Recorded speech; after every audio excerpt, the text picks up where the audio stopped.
मैं आपको यह भी बताना चाहता हूं कि 6 अगस्त की रात यूक्रेन की सेना ने ग्राउंड ऑपरेशन का आगाज किया। रूस के क्रुस्क प्रांत में यूक्रेनी सेना ने 1000 कमांडो दाखिल का दावा किया था। यूक्रेन फौज ने रूसी सेना के 50 जवानों को बंधक बनाया।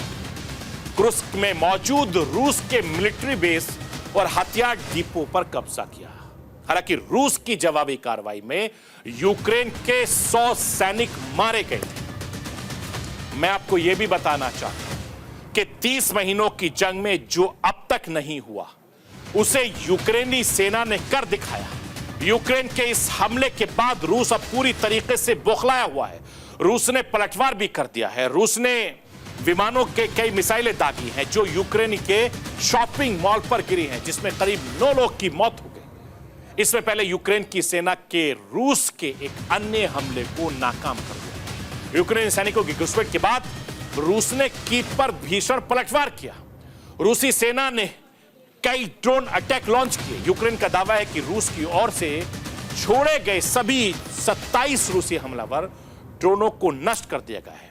यूक्रेन के हमले के बाद लगातार दोनों सेनाओं के बीच भीषण जंग जारी है। मैं आपको यह भी बताना चाहता हूं कि पिछले 30 महीनों से यूक्रेन विनाश की आग में पूरी तरीके से जल रहा है। 30 महीनों से लगातार रूसी सेना यूक्रेन पर बम गोले बरसा रही है। रूस लगातार यूक्रेन को नस्तो नाबूद करने में लगा है। रूस और यूक्रेन में छिड़ी ये जंग अब आसमानी जंग में बदल चुकी है, तब्दील हो चुकी है।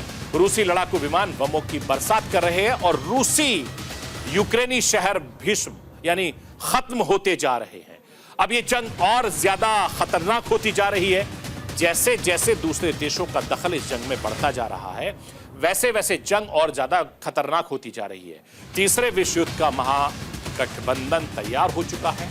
अमेरिका के एक वर्चस्व की जो लड़ाई है उसको खत्म करने के लिए पुतिन ने महासंग्राम छोड़ने का फैसला कर लिया है।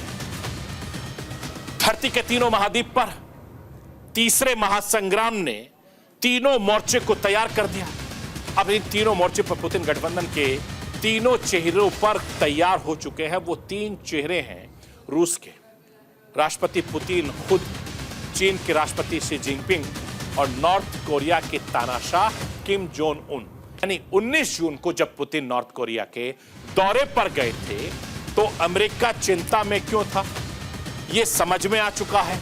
रूस यूक्रेन युद्ध में किम जोंग रेड ब्रिगेड के 15,000 सैनिक उतरने वाले थे और यह नेटो की चिंता बढ़ाने वाली थी। रेड ब्रिगेड का क्या है, इसको राष्ट्र की आवाज के जरिए आपको समझाना चाहता हूं, समझ लीजिए। नॉर्थ कोरिया के रेड ब्रिगेड की सुरंगें बनने में महारत हासिल है। मिलिट्री स्टडी में नॉर्थ कोरियाई फौज को वर्ल्ड क्लास टनल्स कहा जाता है। 1970 में नॉर्थ कोरिया साउथ कोरिया की सीमा पर सुरंगों के बारे में पता लगाया।